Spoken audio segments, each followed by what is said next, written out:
Жакарта 2018 Азийн параспортын 3 дугаар наадам өнөөдөр 4 дахь өдрөө үргэлжлэлээ. Манай тамирчдаас пара хөнгөн атлетикийн төрөл үнэрмаа мөнгөн медаль хүртсэн бол өнөөдөр жүдо охин төрөлд 4 тамирчин хүрэл медалийн төлөө барилдлаа.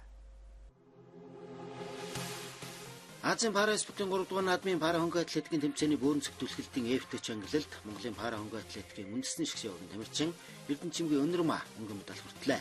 Энэ төрөлд бүгд найрамд хятад улсын тамирчид алт хүрэл медаль хүртэж Эрдэнэчимгийн үнэрмаа дэд ургуулснаар энэ наадамд оролцож байгаа Монголын баг тамирчдын 2 дахь медаль анхны мөнгөн медаль эзэн боллоо.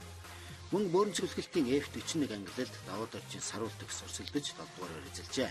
Өчигдөр манай тамирчдаас суугаа үйлөлийн эмэгтэйчүүдийн баг Ираны багт 3 дахь харьцаад хожигдож пара боочигийн төрөлд Батцхан Инх Монголын Тайландын тамирчинд Хүрлбаатарын Ирмүн Хятадын Хонконгийн тамирчинд пара бадминтоны эрэгтэйчүүдийн анзаарчсан төрөлд Бүрөвсрэнгийн Батбаатар Йемений тамирчин 2 дахь харьцаатай хожигдсан байна. Жүдо охин эмэгтэйчүүдийн 63 кг хэмжээнд лавг жуйн Турууна Узбекистан, Казахстаны бөхчүүдэд ялагдаж, эрэгтэйчүүдийн 73 кг хэмжээнд Энгтвиагийн даваа даваг Үнэтгхийн бүхийг ялж гараагаа сайхыг гэсэн ч Узбекистаны бүхэд ялагдаж хүрэл медалийн төлөө барилдахаар шалгарчээ.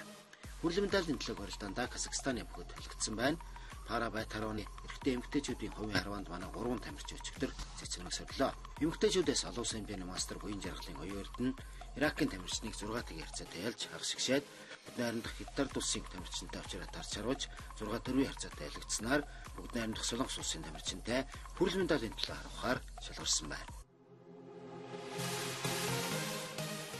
Өнөөдөр Азийн параспортын наадмын 4 дахь өдөр манай тамирчдаас пара байтарооны төрөлд олон улсын хэмжээний мастер буян жаргалын хоёрт нь бүгд найрамдах Солонгос улсын тамирчинтай хүрэл медалийн төлөө харуулж 6-2 харьцаатай ялагдаж 4 дуурайгаар эзэллээ. Мөн жүдо охин эмэгтэйчүүдийн 70 кг, эрэгтэйчүүдийн 90-100 кг хэмжээний барилдаанууд болж манай 5 бүх барилдлаа.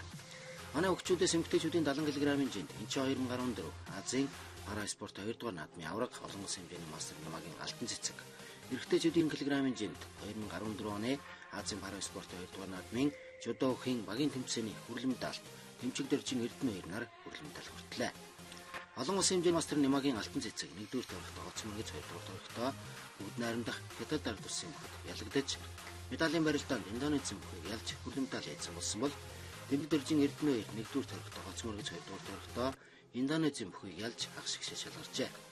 Эрэгтэйчүүд 90 кг хэмжээний хагас шигшээ барилдаанд Тэмчиг Дөржин Эрдэнэ 2 Ираны бүх Вахид Ноурид ялагдаж энэ наадмын хүрэл медалийн төлөө барилдаандаа Индонез улсын бүхийг ялснаар хүрэл медаль хүртсэн байна.